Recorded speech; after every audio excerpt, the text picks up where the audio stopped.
Hello बच्चों, let's read this question. The question says the maximum wavelength of radiation that can produce photoelectric effect in a certain metal is 200 nanometre. The maximum kinetic energy acquired by electron due to radiation of wavelength 100 nanometre will be. First option is 12.4 electron volt, second option is 6.2 electron volt, third option is 100 electron volt and the fourth option is 200 electron volt. तो इस question को solve करने से पहले कुछ यहाँ पे की कंसेप्ट को डिस्कस करते हैं. की कंसेप्ट यहाँ पे हम कंसीडर करते हैं, हमारे पास एक मेटल की प्लेट है. ये एक मेटल की प्लेट हो गई.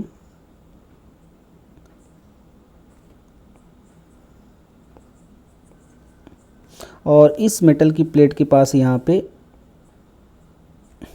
इलेक्ट्रॉन है, फ्री इलेक्ट्रॉन. अब इस मेटल की प्लेट का वर्क फंक्शन यहाँ पे कितना हो गया, φ0. तो वर्क फंक्शन यहाँ पे क्या होता है, इलेक्ट्रॉन को मेटल सरफेस से बाहर निकालने के लिए जितनी मिनिमम एनर्जी की ज़रूरत पड़ती है उसको हम लोग यहाँ पे वर्क फंक्शन बोलते हैं. और φ0 यहाँ पे वर्क फंक्शन को रिप्रेजेंट कर रहा है. अब यहाँ पे हम लोग लाइट को इंसिडेंट कराएंगे. जिस लाइट को यहाँ पे इंसिडेंट कराते हैं उसको हम यहाँ पे फोटोन बोलते हैं. क्या बोलते हैं, फोटोन. और एक फोटोन की जो एनर्जी होती है वो होती है h². अगर ये इंसिडेंट एनर्जी अगर वर्क फंक्शन से ज़्यादा हो जाए तो यहाँ से एक इलेक्ट्रॉन इजेक्ट होगा. जो इलेक्ट्रॉन इजेक्ट होता है उसको हम लोग क्या नाम देते हैं, फोटो इलेक्ट्रॉन. और इस फोटो इलेक्ट्रॉन की जो मैक्सिमम काइनेटिक एनर्जी होगी उसको हम के मैक्स से रिप्रेजेंट करेंगे. अब यहाँ पे जो E है वो यहाँ पे दो पार्ट में डिवाइड हो जाएगी. पहला वर्क फंक्शन और दूसरा यहाँ पे काइनेटिक एनर्जी में. यानी इंसिडेंट एनर्जी का कुछ पार्ट यहाँ पे वर्क फंक्शन में खर्च हो जाएगा और जो कुछ पार्ट बचेगा एनर्जी का वो इलेक्ट्रॉन, जो इजेक्टेड इलेक्ट्रॉन, उनको काइनेटिक एनर्जी यहाँ पे प्रोवाइड करेगा. तो यहाँ से के मैक्स की जो वैल्यू आ गई वो आ गई यहाँ पे E माइनस φ0. कितनी आ गई, E माइनस φ0. अब इस की कंसेप्ट की हेल्प से अब इस क्वेश्चन को यहाँ पे क्या करते हैं, सॉल्व करते हैं. तो सॉल्यूशन हो जाएगा इस क्वेश्चन का. अब यहाँ पे कह रहा the maximum wavelength of radiation that can produce photoelectric effect in a certain metal is 200 nanometre. तो यहाँ पे जो वेवलेंथ है जिससे यहाँ से इलेक्ट्रॉन इजेक्ट होता है वो कितना है यहाँ पे 200 नैनोमीटर. तो ये हमारा हो गया है लैम्डा 0 यानी थ्रेशोल्ड वेवलेंथ. तो थ्रेशोल्ड वेवलेंथ यहाँ पे कितनी हो जाएगी, 200 नैनोमीटर, या इसको लिख सकते हैं 2000 एंगस्ट्रॉम. ये हमें मिल गई थ्रेशोल्ड वेवलेंथ. उसके बाद यहाँ पे कह रहे हैं maximum energy acquired by electron due to radiation of wavelength 100 nanometre.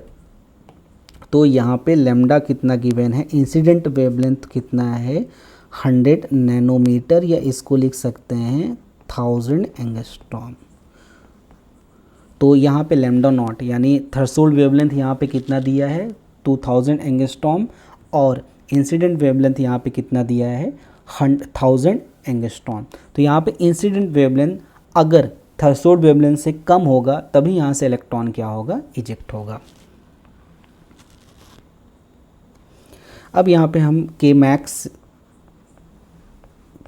Equal to यहाँ पे E माइनस φ0 का यूज़ करते हैं. तो यहाँ से E की वैल्यू हो जाएगी यहाँ पे hc डिवाइड बाई लैम्डा, और φ0 की वैल्यू हो जाएगी hc divide by lambda naught. या यहाँ से hc कॉमन ले लेंगे तो ये आ जाएगा 1 divide by lambda, 1 divide by lambda naught.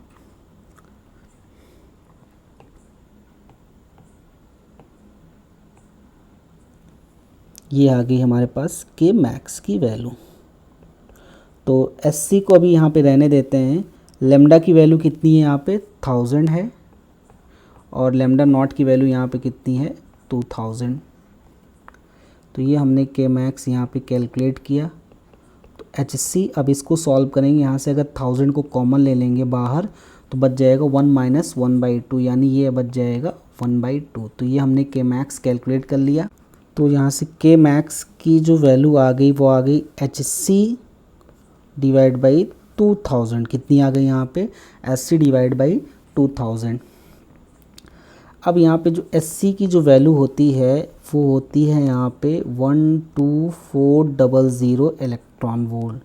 तो ये SC की वैल्यू यहाँ से पुट कर देंगे, हो जाएगा 12400 divide by 2000।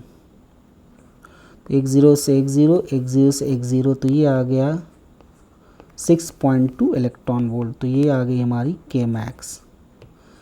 So maximum kinetic energy of ejected electron is equal to 6.2 electron volt, and the final answer is K max is equal to 6.2 electron volt, and second option is the correct option. Hope you understood it well. Best of luck.